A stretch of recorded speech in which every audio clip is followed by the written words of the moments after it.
What's up, guys? Something came to my mind while I was reading the Word of God today and looking at the event of Joshua, the book of Joshua. Joshua, as we know, is the man take over from Moses to lead the people to the promised land. So Joshua did succeed in bringing Israel to the promised land. But while in the land, he begins to conquer. He begins to conquer Jericho. He begins to conquer the kings of the Hittites and Amorites and all the ites. But there was an incident that Joshua and the people of Israel did not consult God about making a treaty or a covenant to the enemy. Today I want you to be very careful making a covenant with your enemy without taking the counsel of God. When we make a covenant or an oath with the enemy, we are bound to keep the oath, just as how Joshua was bound to keep the oath, because even the children of Israel realized that the rulers did not seek God's counsel. Sometimes in our lives we decide to make a decision and not seek the counsel of God. It is very important in our life in this time that whatever we do, we must seek the counsel of God. Knowing that the Word of God stands sure. Knowing that the Word of God never fails. Knowing that the Word of God always accomplishes what it's sent forth to do. So Joshua and the elders realized that they may have made a mistake of taking in the enemy. Now the enemy was so smart and crafty in all their ways, as we can see in Joshua chapter 9. They begin to dress themselves as if they were poor. They begin to dress themselves as a vagrant. They begin to carry even provision, their food, make sure that their bread were moldy. Their clothes were ripped up. The sandals were torn. And even they begin to lie and say that they travel from far distance. Now keep in mind, the enemy job is always to come to deceive, always come to destroy what you have in life. And they will go all out. When I say all out, Thank you. yes. Thanks. You're welcome. Yes, they will go all out just to destroy your life. That's the plan of the enemy. The enemy does not care about your life, does not care about your possessions. All enemy desire or intent is to destroy you.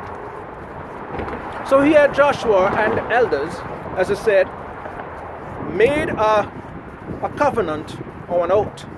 Now the enemy knows that the law says when you make an oath, you ought to keep the oath.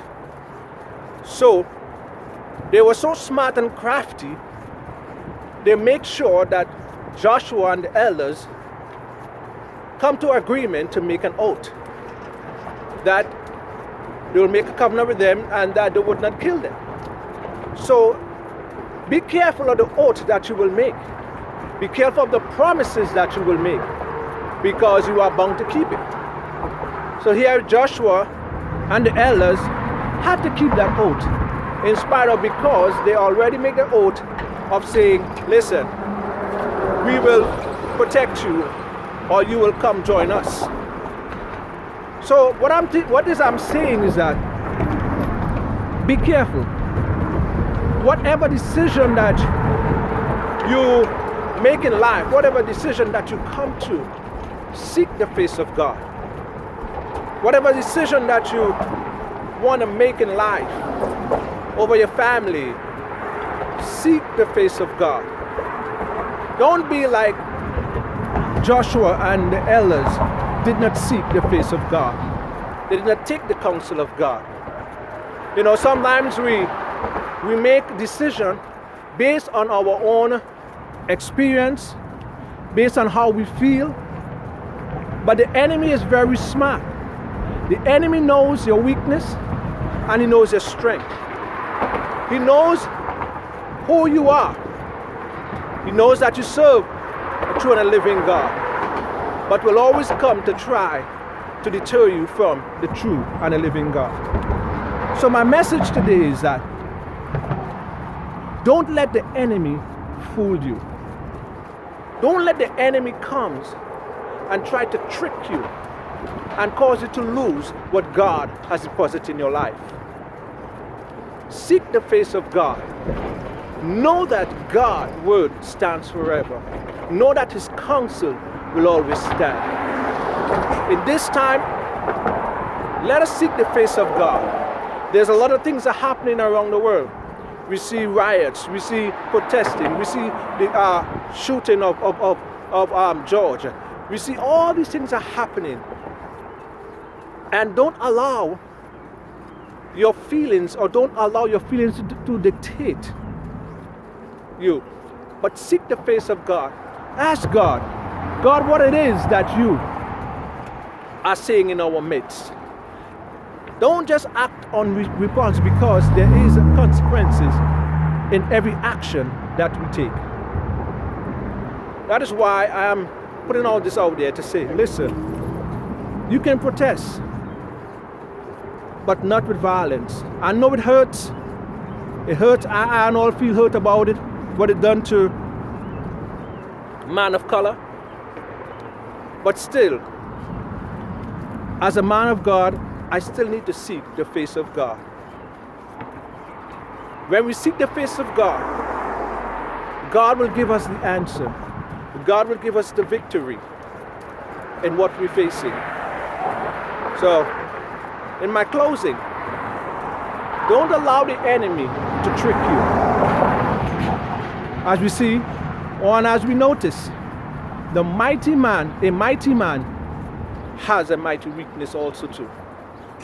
He may be strong, but there's always a weakness. And we see how Joshua and his elders fall into the trap of the enemy. We don't want to fall in the trap of the enemy, but we want God to triumph over every situation, every decision that we make, that God get the glory and the praise. Be blessed. I'll see you soon at S.O.W, Student of the Word. God bless you.